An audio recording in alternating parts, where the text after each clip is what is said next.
Have you heard? Yeah, did you hear about John? John has physical illness. Said no one ever without following up on it. Like, what do you mean? Does he have cancer? Does he have diabetes? Does he have crabs? Like, what do you mean physical illness? And yet, have you heard about John? He has mental illness. Is definitely something you would have heard in your life.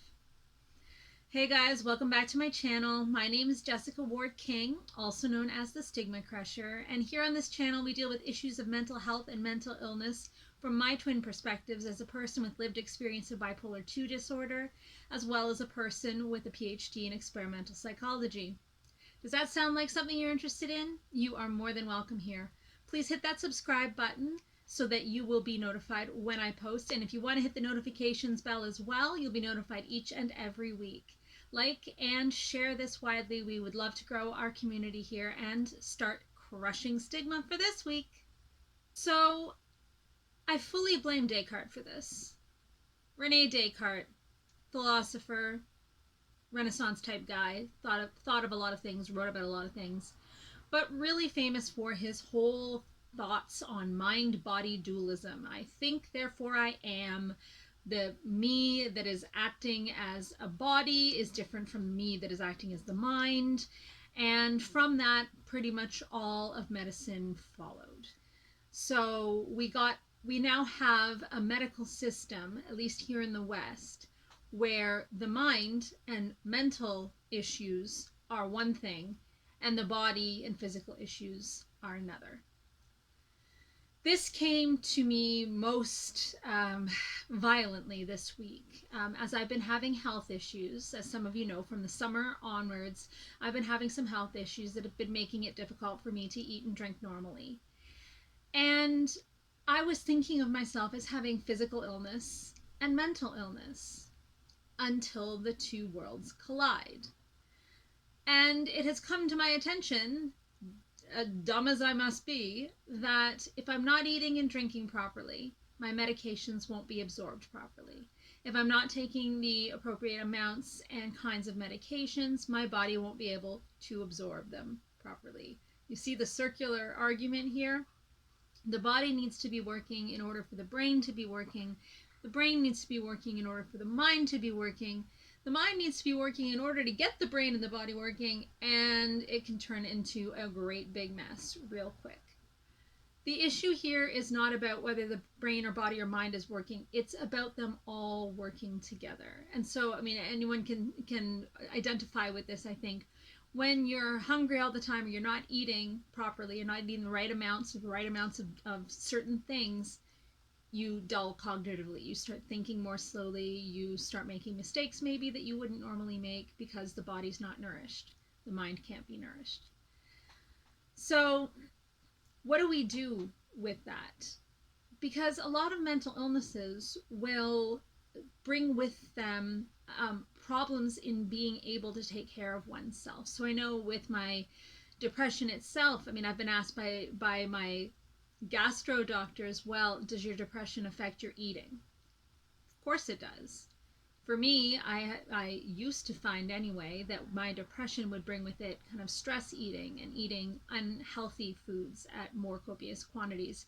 Simply, for one thing, because they're simpler to access. It's easier to go through the McDonald's drive-thru than it is to get out and go into the grocery store and pick up a lean chicken breast and some rice and bring them home and cook them. So it's just, easier in terms of being exhausted, being fatigued, not being able to think clearly, not wanting to think about what's for supper and maybe fight the family to eat it. Just easier to stop and get a McDonald's. But also because we know depression brings with it changes in eating habits. And so some folks will overeat and gain weight. Some folks will undereat and lose weight. There's that minority of folks that'll overeat and lose weight and so on and so forth. But there is definitely a physical component to the depression, surprise, surprise, that relates to appetite and eating. So we know that mental illnesses can affect the body. We know that the body can affect mental illnesses. Ever heard of the whole trick of the thyroid?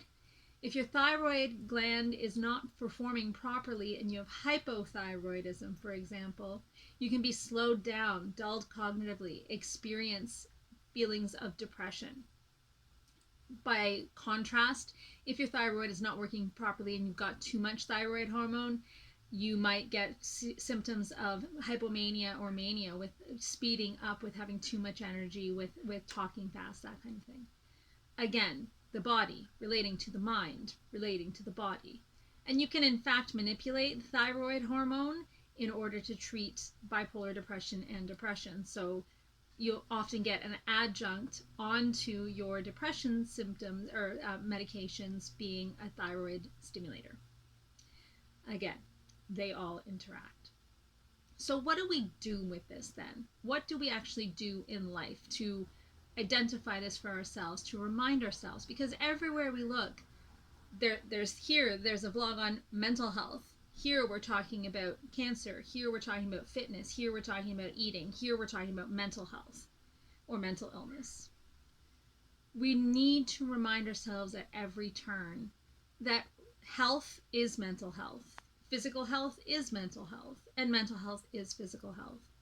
It's going to be quite a while, I suspect, before we lose those qualifiers altogether and have a medical system that actually identifies that there's an integration of these things and starts talking about it differently. Because we know it's important to talk about things in a way that's understood in the current context. So currently, we're just getting mental health and mental illness off the ground as acceptable topics of conversation. We're just starting to face the stigma of those things.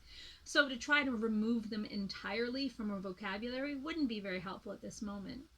So we're going to have to keep talking about them as separate things sometimes, but it's important to remind ourselves and to use language that is inclusive of the mental and the physical whenever we are talking about mental illness. Beyond just talking about it. So, and I guess, let me back up. What do I mean by talking about it differently? What I mean is when we are specifying about mental illnesses, such as depression or bipolar disorder or schizophrenia or any of them, to be talking about the physical symptoms and the way that the body feels and the way that the body reacts, as well as the mental and emotional symptoms. We tend to think, and it's kind of just the way that our culture thinks about, let's say, depression, because it's kind of a common one we talk about. We see advertisements for depression medications on TV, etc. And we talk about the lack of feeling any anhedonia, so the lack of feeling any pleasure at activities. We talk about the low mood, we talk about crying, we talk about those kinds of things without paying a whole lot of attention to the sleeping, the eating, the cognitive side effects like cognitive dulling or not thinking clearly, not being able to make decisions. We tend to think of depression as a mood disorder, and it is, but it's also a disorder of thinking and a disorder of the body. So making sure that we keep those things in mind and in the way that we speak is important. So when I talk about my depression and someone says, "Oh, are you feeling sad?" I'll say yes, but it also comes along with it these thinking side effects and these body side effects as well. That's all part of the illness. But another thing, instead of just talking about it or thinking about it differently, it's actually behaving differently as a result of this revelation. So as I mentioned this week, I had the horrible revelation that if I'm not taking, if my eating isn't good and my drinking isn't there, then I can't absorb my medications, then I can't treat my mood disorder, then I'm going to continue not being able to eat and drink properly, and so on and so forth. And so to really put those pieces of physical health care at the forefront. I'm one of those folks that for years and years and years, when people would say, well, what are the number one things you can do for your mental health? You can eat right and exercise. And I would just roll my eyes like, I'm sorry, I'm not going to be able to do sit-ups and jumping jacks and solve my bipolar disorder. And I'm not going to be able to eat my fruits and vegetables and protein and be able to get away from these crippling symptoms of depression. And yet, as I continue to learn and continue to grow, I am as I mentioned, realizing that these things actually are things not only for my mental health and keeping well, but also for my mental illness and getting well, and once I get there, staying well. It's kind of galling to me, simply because the narrative on healthy eating and exercise tends to be one that's a little bit Pollyanna, but it's not wrong. I think is my point today anyway. It's not wrong to talk about the body and the mind together, without that dualism, but talk about them as interacting with one another in the same way. Um, and so that's going to be something that I'm now wrestling with, and why I wanted to talk about it here today, is thinking not only about how I talk and how I think, which is my bread and butter, but also how I am going to behave going forward. Paying more attention to my supplements, paying more attention to my eating habits, and looking for, not prioritizing my mental health above my physical health, because they do interact. And that's, I guess, the last point I wanted to make, is that for me, mental health has been, and mental illness particularly, has been my unfortunate journey since I was about 15 years old. And all of the physical stuff has kind of been in my mind compartmentalized and separated from it. So this is, a whole long journey, a whole like 25 plus year journey, that I'm going to have to try to dismantle and undo piece by piece, in order to start thinking and acting in a way that marries my brain and my body and my mind together. And I would really be interested in hearing your guys' journeys as well. What do you do?